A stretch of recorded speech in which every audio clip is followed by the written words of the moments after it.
Au 11e jour de l'invasion, les forces russes maintiennent la pression sur le sud de l'Ukraine et sur Kiev. Mais l'Ukraine résiste. Samedi, l'armée ukrainienne a publié une vidéo montrant un hélicoptère de combat russe abattu par un missile.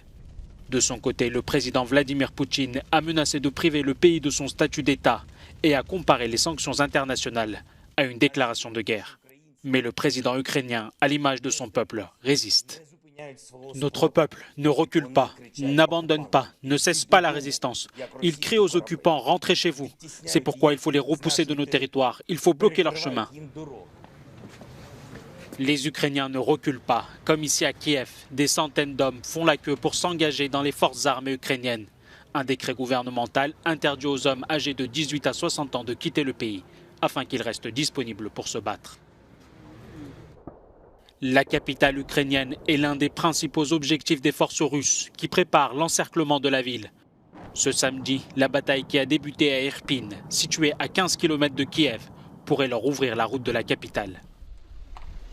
Cette semaine, après de violents combats, de nombreuses villes stratégiques comme Kherson sont tombées, désormais sous contrôle russe. Le ministère russe de la Défense a publié une vidéo d'une base militaire près de Kherson, indiquant que les militaires ukrainiens ont quitté leur position, laissant la base avec du matériel, des armes et des munitions. Moscou communique beaucoup plus par rapport au début de la guerre. Ce samedi, l'armée a diffusé des nouvelles images montrant des armes abandonnées par des Ukrainiens.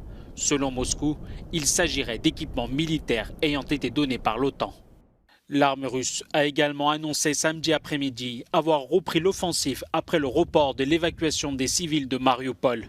Selon le maire de la ville, les bombardements des derniers jours ont fait des milliers de blessés et les forces russes empêchent l'arrivée d'aliments et de médicaments.